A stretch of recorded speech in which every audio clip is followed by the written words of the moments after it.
우리는 앞서 배를 타고 아소에서 바울을 태우려고 그리로 가니 이는 바울이 걸어서 가고자 하여 그렇게 정하여 준 것이라. 바울이 아소에서 우리를 만나니 우리가 배에 태우고 미둘레 내려가서 거기서 떠나 이튿날 기오 앞에 오고 그 이튿날 사모에 들르고 또 그 다음날 밀레도에 이르니라. 바울이 아시아에서 지체하지 않기 위하여 에베소를 지나 배 타고 가기로 작정하였으니 이는 될 수 있는 대로 오순절 안에 예루살렘에 이르려고 급히 가미로라. 이제 바울의 3차 전도 여행이 서서히 마무리되어져 가고 있는 말씀을 우리가 보게 됩니다. 3차 전도 여행의 지도를 좀 띄워주시면 좋겠습니다. 13절로부터 38절까지는 드로아에서 밀레도에 이르는 여정과 그리고 에베소 교회를 위한 바울의 고별 설교를 말씀을 통해서 보게 되었습니다. 7일 동안 드로아에 머물렀던 바울과 그 일행은 주일 밤에 드로아의 성도들과 마지막 예배를 드리고 월요일 아침에 드로아를 떠나게 되었습니다. 그리고 이제 그들이 그 이후에 어디로 향하고 있는가라고 하는 것을 오늘 13절로부터 말씀을 통해서 보게 되었습니다. 지도를 보게 되어지면 바울이 드로아에서 이제 밀레도까지 가는 그 여정길을 참조해서 보시면 좋을 듯 싶습니다. 뒤쪽에 앉으면 아마 잘 안 보일 수도 있겠습니다. 네. 드로아에서 아소, 아소에서 미둘레네, 미둘레네에서 기오, 그리고 기오에서 밀레도라고 하는 곳에 이제 가게 되어지는 그 여정을 13절로부터 16절을 통해서 봅니다. 13절을 보면 우리는 앞서 배를 타고 아소에서 바울을 태우려고 그리로 가니 이는 바울이 걸어서 가고자 하여 그렇게 정하여 준 것이라. 이렇게 말합니다. 우리는, 여기서 우리는이라고 하는 이 대명사는 이 사도행전의 저자였던 누가가 포함되어진 바울과 동행했던 일행들이라고 볼 수가 있겠습니다. 그래서 그 일행들이 모두 아소로 갔다 이렇게 말을 하고 있습니다. 바울을 제외한 나머지 일행들이 배를 타고 갔는데 바울은 일행들과 잠시 헤어져서 걸어서 가고자 하여 또는 육로로 가고자 하여 이렇게 혼자 배를 타고 갈 수 있는, 쉽게 갈 수 있는 그 길을 바울 혼자서 걸어서 갔다라고 기록하고 있습니다. 이 당시 바울은 아소에서 바울을 만난 뒤에 기오 그리고 사모를 통과해서 밀라도를 향하는 여정길이었습니다. 그런데 오늘 이 여정을 보면 특별한 어떤 말씀들은 기록되어 있지 않고 지명만 언급이 되어지는 그런 내용들로 구성이 되어져 있습니다. 그것은 낮에는 항해를 하면서 이제 바닷길을 가지만 밤이 되어지면 배가 정박을 한 상태에서 밤을 지내고 다시 아침이 되어지면 항해를 시작하는 그런 여정길이었기 때문에 이렇게 기록을 한 것으로 볼 수 있습니다. 그렇게 한 이유는 밤에는 바람이 불지 않는 지역입니다. 낮에는 바람이 불어서 이제 배가 움직일 수 있는데, 왜냐하면 배가 순전히 바람의 영향에 의해서 움직이는 그러한 범선이었기 때문에 낮에는 항해가 가능하지만 밤에는 바람이 전혀 불지 않아서 항해하기가 쉽지 않았다라고 하는 거죠. 그래서 항구에 정박을 하게 되는데 바로 그 정박한 항구들의 이름을 이렇게 기록을 한 것이라고 볼 수가 있겠습니다. 그래서 이와 같은 여정으로 이제 밀라도까지 가게 되겠습니다. 드로아에서 아소라고 하는 거리까지는 대략 40여 킬로 정도 된다라고 이야기를 합니다. 이때쯤은 이미 바울이 상당히 노년기에 접어든 나이라고 볼 수가 있겠습니다. 바울 스스로가 고백하고 있는 것처럼 자신은 한 가지 못 고친 그 지병을 가지고 있었습니다.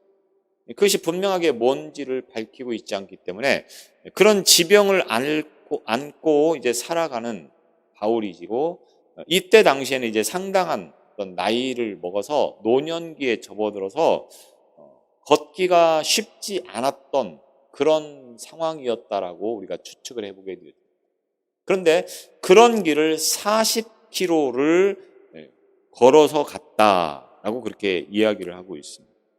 배를 타고 편안히 가면 되는데 바울은 상당히 기력이 떨어진 그런 인생의 노년기에 쇠약한 몸으로, 그것도 다른 일행들과 동행한 것이 아니고 홀로 이 지역을 40km를 걸어서 갔다라고 하는 것입니다. 그 이유는 이제 정확하게 표현하고 있지 않지만 후에 바울이 에베소 교회 장로들을 불러서 마지막 유언과 같은 설교를 하게 되었습니다.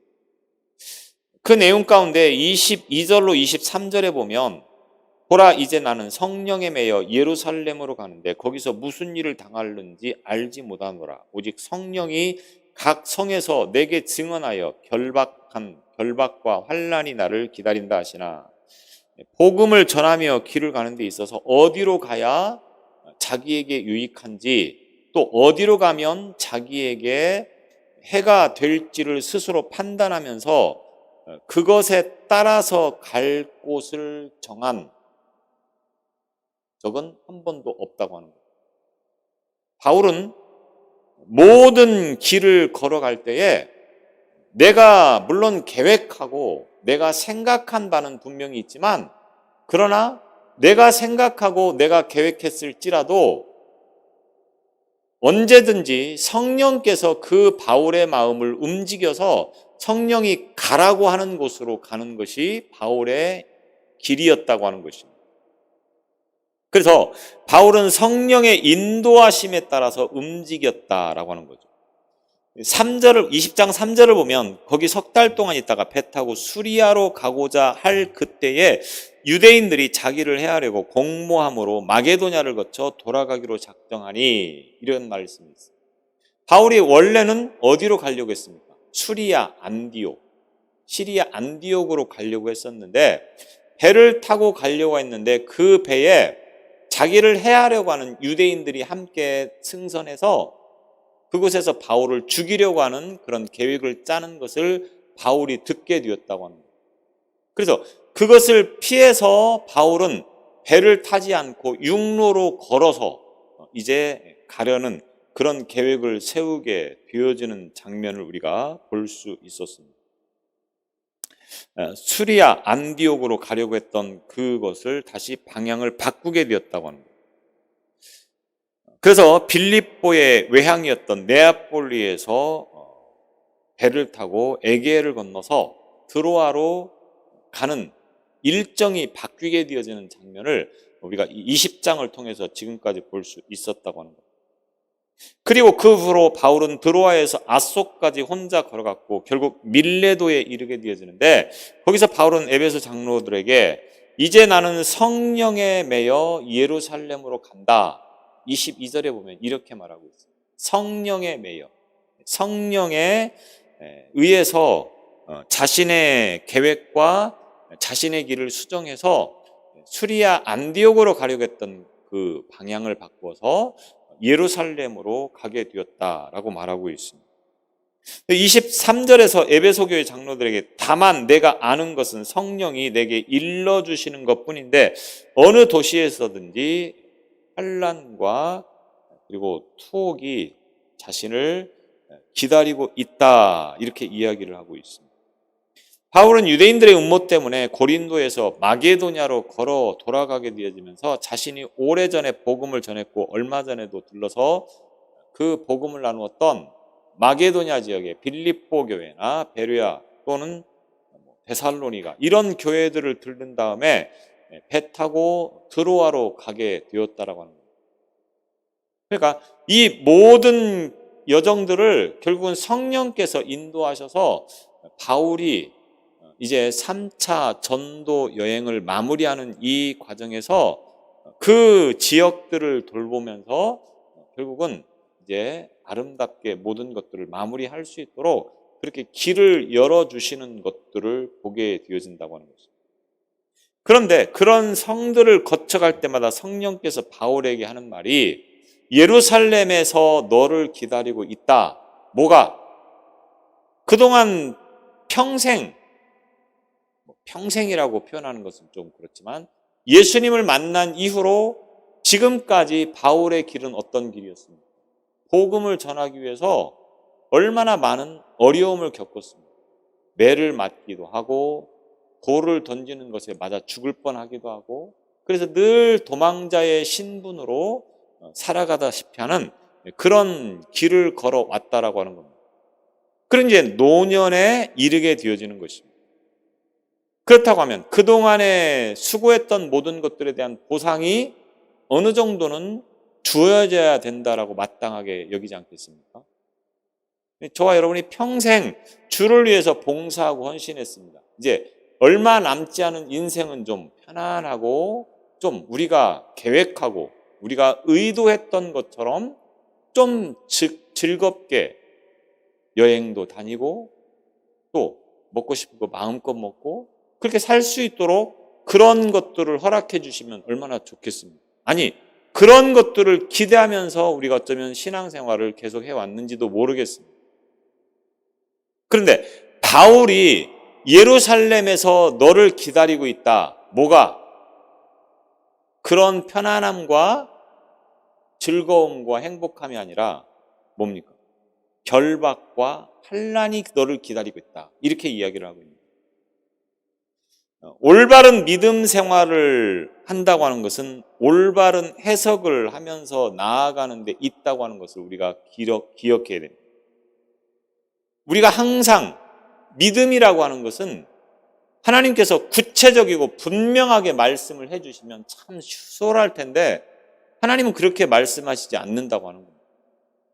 상당히 혼란스럽게 우리에게 이런 상황에서는 어떻게 해야 옳은 것인지 라고 하는 것이 섣불리 판단하기가 쉽지 않은 그런 문제들이 늘 우리 가운데 있다고 하는 겁니다.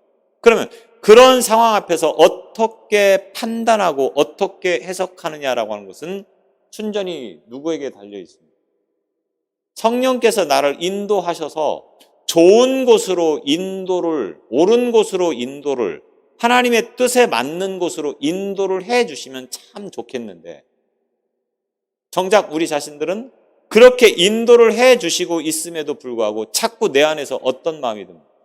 내 안에서 싸우고 있는 육신의 정욕과 안목의 정욕과 이생의 자랑이 그 성령의 뜻을 자꾸만 거스리게 하는 마음들이 대부분의 사람들에게 있다고 하는 거예요. 그래서 하나님이 이렇게 하라라고 이미 우리에게 말씀을 하셨는데 우리는 여전히 이 문제를 가지고 그 하나님의 뜻대로 가는 것이 아니고 내 생각과 내 뜻이 관철될 때까지 계속 하나님 앞에 기도를 하고 있다고 하는 거예요. 우기는 거죠, 한마디로. 쉽게 외화를 들으면 젊은 청년이 결혼을 하려고 하는데 한 이성을 만났습니다. 이 문제를 놓고 기도를 합니다. 하나님, 제가 저 이성과 결혼을 하는 것이 옳습니까? 옳지 않습니까? 이렇게 기도할 때 하나님께서 분명히 그 기준을 무엇에 두고 기도를 하기를 원하십니까? 무엇에 기준을 두고 결혼을 하기를 원하십니까? 영적 삶의 기준과 가치를 두고 기도하면서 그 판단을 하기를 원하신다고 하는 거예요. 그런데 사람인지라 쉽게 말하면 믿음만 있으면 됩니다. 이렇게 이 얘기를 해놓고 막상 만나면 뭐 봅니까? 믿음도 있어야 되고 돈도 있어야 되고 지식도 있어야 되고 뭐도 있어야 되고 이것저것 다 찾는다고 하는 거예요. 그러면서 하나님이 응답을 주시지 않는 거죠. 언제까지? 내 욕심이 채워질 때까지. 우리가 이런 생활을 할 때가 참 많다고 하는 거예요. 성령이 우리에게 길을 주시는데 우리는 그 길을 스스로는 어느 정도는 알고 있습니다. 내가 이런 상황에서 어떤 길을 가는 것이 하나님께서 기뻐하시는 길이라고 하는 것을 솔직히 모르지 않습니다. 알고 있습니다. 그런데 여전히 우리가 기도하고 있는 이유는 뭡니까?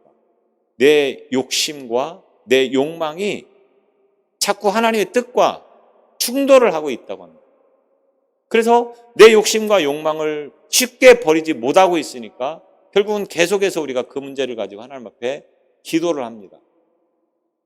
내 욕심과 내 욕망이 하나님의 마음을 바꾸기를 원하는 거죠. 바울은 평생 주를 위해서 살았고 때로는 목숨도 위협을 느낄 만큼의 많은 어려움을 겪었습니다.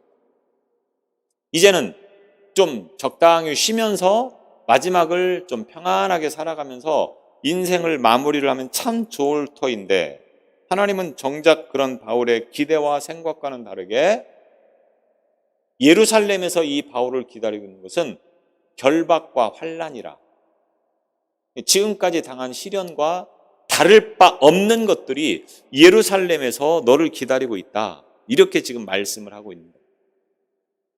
그러면 이런 말씀을 들을 때 바울의 해석은 무엇이었습니까? 그것 또한 하나님의 뜻이니까 기꺼이 거기에 순종을 하겠다고 하는 것이 바울의 의도였다고 하는 거예요. 바울은 줄곧 이런 생각으로 복음을 증거해 왔습니다. 2차 전도 여행 때 바울이 아시아의 복음을 계속해서 전하려고 무단히 애썼습니다. 그런데 그 바울의 길을 막고 하나님께서 방향을 어디로 바꾸셨습니까? 마게도냐 지역, 유럽 지역으로 방향을 바꾸도록 하나님께서 그 바울에게 응답하셨다고 하는 겁니다. 바울이 전도를 하려고 하는데 길이 막혔다. 그러면 이쯤에서 이제는 내가 할 만큼 했으니까 이쯤에서 중단하고 좀 더 평안하고 좀 더 여유 있는 삶을 살기를 하나님이 원하시는가 보다. 이렇게 해석을 한 다음에 주저앉을 수도 있었던 상황입니다. 저 같으면 아마 능히 그렇게 했을 줄로 생각합니다. 그런데 바울은 그렇게 해석하지 않았다라고 합니다. 하나님은 이 길이 아닌 또 다른 길로 인도하시려고 분명히 나의 길을 잠시 멈추게 했고 중단시켰구나. 그래서 바울은 결국 그 아시아의 모든 전도를 마무리하고 유럽으로 발길을 옮겨서 오늘날 복음이 세계 각처로 흩어지게 하는 결정적인 그 시발점이 이 상황에서 일어나게 되었다라고 하는 것이죠. 그래서 바울의 여정은 항상 하나님이 기준이었고 성령께서 인도하시는 대로 어떻게 하면 복음을 더 전할 수 있을까라고 하는 것이 그 판단의 기준이 되었다고 하는 것을 우리가 보게 되겠습니다. 바울의 일행이 합류하기로 약속했던 이 아소라고 하는 지역은 플라톤이라고 하는 유명한 철학자의 그 생각에 가장 이상적인 그런 지역이, 이상적인 국가가 바로 이 아소 지역이 되겠구나라고 생각할 만큼 아름다운 곳이라고 합니다. 굉장히 아름다운 그런 곳인데, 그래서 이 플라톤의 제자였던 아리스토텔레스가 알렉산더의 스승이 되기까지 아소에서 철학을 가르치면서 이상적인 세계, 이상적인 나라를 만들어 가려고 계획했던 지역이 바로 이 아소 지역이라고 전해지고 있습니다. 그러다 보니까 자연스럽게 이 지역은 철학이 매우 발달한 그런 도시였다고 하는 거예요. 바울은 드로아에서 아소로 갈 때 아마도 몇 가지 소지품을 분실했거나 또는 육로의 어떤 여행을 위해서 자신의 소지품 일부를 드로아에 두고 떠났다는 것을 우리는 보게 됩니다. 그래서 바울은 디모데에게 드로아에서 겉옷과 몇몇의 파피루스 두루마리를 가지고 오도록 부탁하는 장면을 디모데후서 4장을 통해서 우리가 볼 수 있습니다. 여튼 바울은 이 앗소까지 가는 데 있어서 다른 일행들은 배를 타고 가게 하고 자신은 노년에 상당히 힘든 그런 상황에서 이 길을 걸어가면서 아마도 자신의 어떤 마음이나 생각들을 정리하면서 하나님과 어떤 깊은 교제를 나누면서 이제 이 지역을 갔을 거라고 추측을 해볼 수가 있겠습니다. 그래서 홀로 가면서 하나님과의 어떤 깊은 교제, 대화를 하면서 이제 앗소에 도착을 하게 되는 거죠. 그래서 14절에 보면 바울이 앗소에서 우리를 만나니 우리가 배에 태우고 미둘레로 가서 이 앗소에서 먼저 보냈던 일행들과 합류를 해서 이제 배를 타고 본격적으로 밀레도 지역을 향해서 항해를 시작하는 것입니다. 여기서 만나다, 앗소에서 우리를 만나니 만나다라고 하는 이 표현은 이 저자였던 누가가 미완료 과거를 사용함으로 해서 의도적으로 바울과 그리고 그 동행했던 사람들의 어떤 계속적인 관계를 강조해서 표현을 하고 있는 단어로 사용을 하고 있습니다. 그러니까 잠깐 동안 헤어지는 것은 있었지만 언제나 이 바울과 그 일행은 함께 동행하면서 바울의 사역을 협력했다고 하는 것을 누가는 강조를 하고 있는 것입니다. 그래서 만남이 하나님의 사역을 위한 동역자들의 지속적인 교제를 계속해서 이루고 있다고 하는 표현을 쓰고 있는 것입니다. 이 앗소에서 미둘레네까지는 약 50km 내지는 70km 정도의 거리가 되는데 배로 가면 하루 정도 걸리는 그런 거리가 되는 것입니다. 미둘레는 레스보스 섬이라고 하는 수도로서 그 섬의 남동쪽 해안에 자리 잡고 있다고 전해지고 있습니다. 이제 이곳에서 또 하룻밤을 지낸 다음에 이튿날 다시 기오라고 하는 곳에 이르게 되어지고 또 이곳에서 하룻밤을 지난 다음에 사모라고 하는 곳에 들리고 그 다음에 밀레도에 이르게 되었다. 15절에 보면 이렇게 이야기하고 있습니다. 그래서 앗소, 미둘레네, 그 다음에 밀레도라는 이 지명들은 도시 이름을 말하는 것이고 기오 또 사모 이 이름은 섬 이름을 말하는 것입니다. 그래서 앞서 말씀을 드렸듯이 밤에는 항해 자체가 상당히 어렵고 불가능한 그런 지형이다 보니까 하루를 배로 항해를 한 다음에 밤이 되면 어떤 항구에 정박을 해서 하룻밤 지내고 다시 아침에 이제 배로 항해를 하는 그런 방식으로 이제 밀레도까지 가게 되었다라고 하는 것입니다. 그래서 기오 앞에 오고, 여기서 오고는 뭐뭐에 도착하다 이런 뜻이 되겠습니다. 바울은 기오에 저녁에 도착해서 기오섬 맞은편 대륙 항구에 정박을 해서 그곳에서 하룻밤을 보냈다고 하는 것입니다. 이 기오는 미둘레네로부터 남쪽으로 80km 정도 떨어진 도시로서 오늘날 이즈미르 섬이라고 하는 섬의 어떤 부분이라고 추정을 하고 있습니다. 이곳에서 하룻밤을 보내고 다시 사모섬 쪽으로 가게 되어지는 것입니다. 이 사모섬은 정박한 다음 날 바울 일행은 에베소에서 약 45km 정도 남쪽에 있는 도시였던 밀레도에 이제 도착을 하게 되어지는 것입니다. 밀레도는 당시 아시아에서 에베소 다음으로 매우 크고 번창한 도시 가운데 한 곳이 밀레도가 되겠습니다. BC 17세기에 이오니아 사람들에 의해서 조성이 되어진 항구였고 또 BC 625년에 유명한 헬라 철학자였던 탈레스라고 하는 사람이 이곳에서 태어난 아주 유명한 그런 지역이 되겠습니다. 그래서 다른 헬라 도시들보다도 이른 시기였던 BC 6세기부터 헬라 철학과 예술이 번창하기 시작한 그런 지역이라고 하는 것입니다. 이와 같은 것들이 중요한 것은 헬라 철학이 있는 곳은 상당히 복음이 들어가는 일에 있어서 큰 장애, 방해물이 되어지는 경우들이 많습니다. 오늘날도 그렇지만 사람들이 좀 똑똑하다 하는 사람들은 이 성경에서 말씀하고 있는 하나님의 말씀을 상당히 비이성적이고 비논리적인 어떤 그런 것으로 치부해버리는 경우들이 많습니다.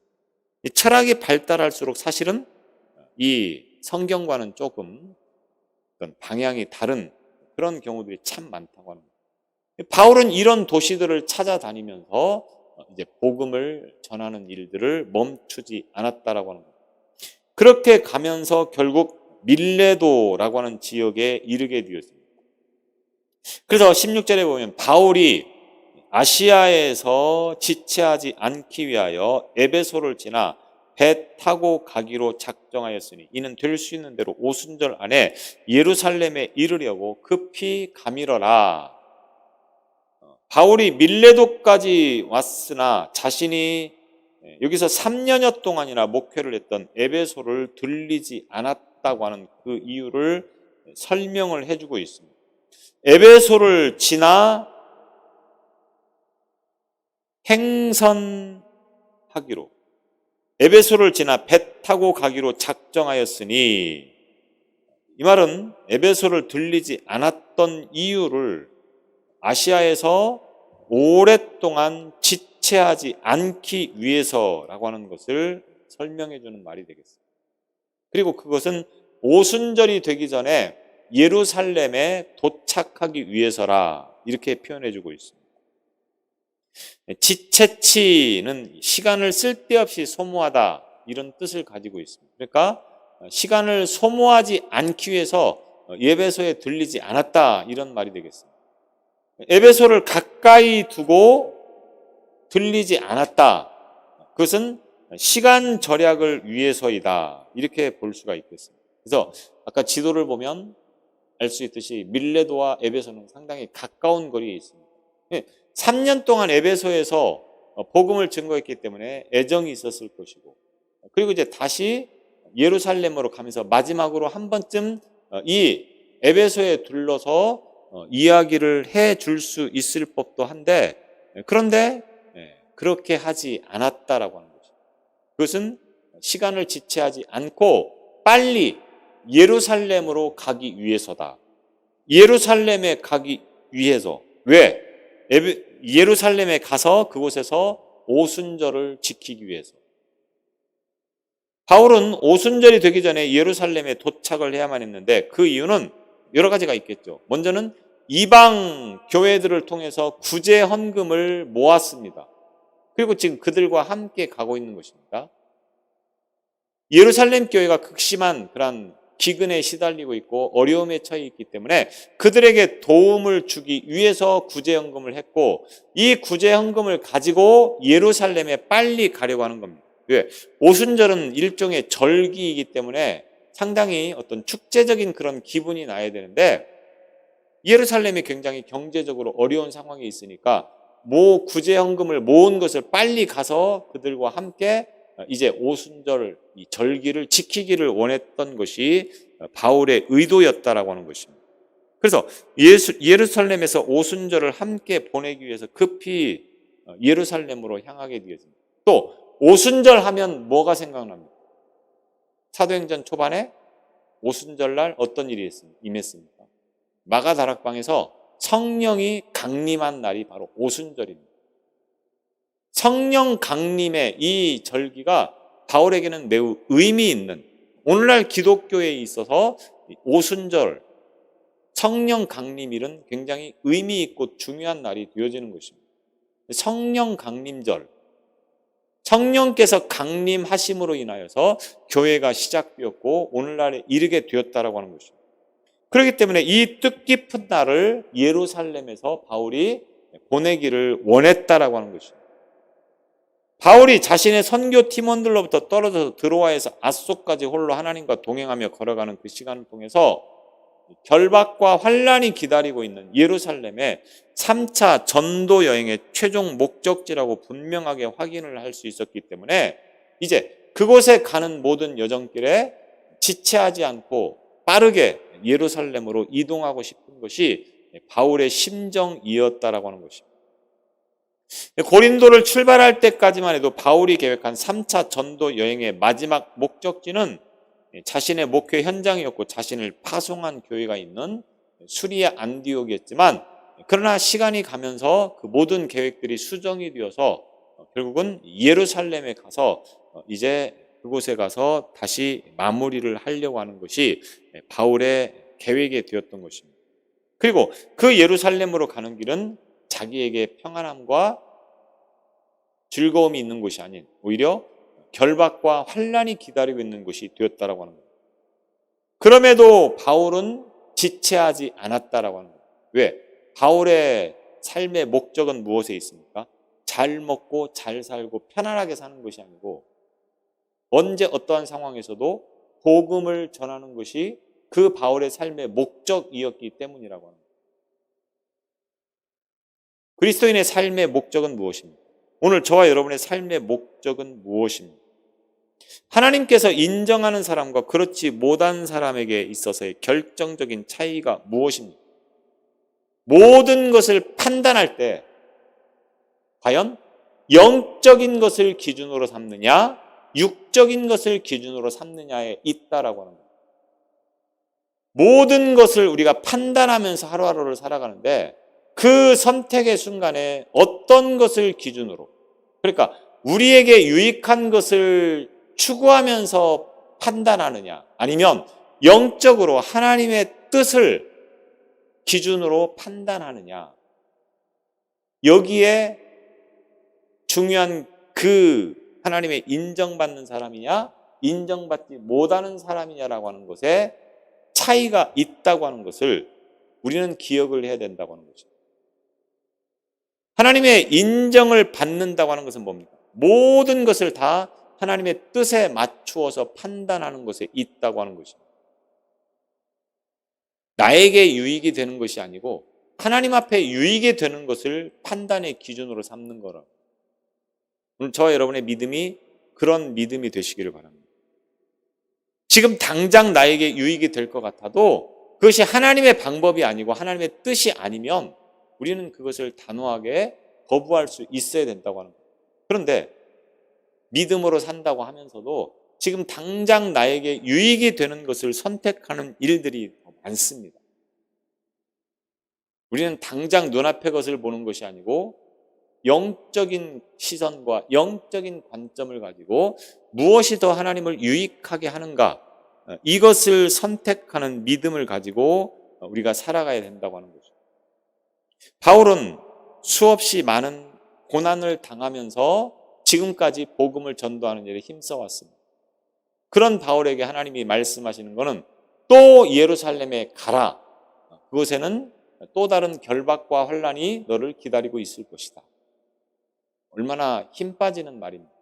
그럼에도 바울은 그런 하나님의 말씀 앞에 조금도 주저하지 않고 오히려 더 서둘러서 빨리 예루살렘으로 가려고 하는 그러한 모습을 통하여서 오늘 우리가 이 세상을 살아가면서 무엇을 위해서 살아야 되고 어떻게 살아가야 되는가라고 하는 것을 분명하게 제시를 해주고 있습니다. 오늘 저와 여러분의 삶의 기준은 항상 복음이 될 수 있기를 바랍니다. 내 유익을 위해서가 아니고 하나님의 유익을 위해서, 복음을 위해서 우리가 기꺼이 내 삶의 유익을 과감하게 포기하고 버릴 수 있는 그런 믿음을 가지고 사시기를 바랍니다. 기도하겠습니다. 우리는 수많은 선택의 순간들 앞에서 무엇을 기준으로 선택하며 판단해 왔는지를 다시 돌아보게 하여 주옵소서. 잠깐 눈앞에 보여지는 유익을 위하여서 선택하지 않게 하시고 판단하지 않게 하시고 영적 시선과 관점을 가지고 하나님 나라와 복음을 위해서 선택하고 판단하는 그 믿음이 우리의 믿음 되게 하여 주옵소서. 바울과 같은 삶을 살아가는 우리의 신앙이 되도록 늘 인도해 주시기를 원하며 예수님 이름으로 기도드리옵나이다.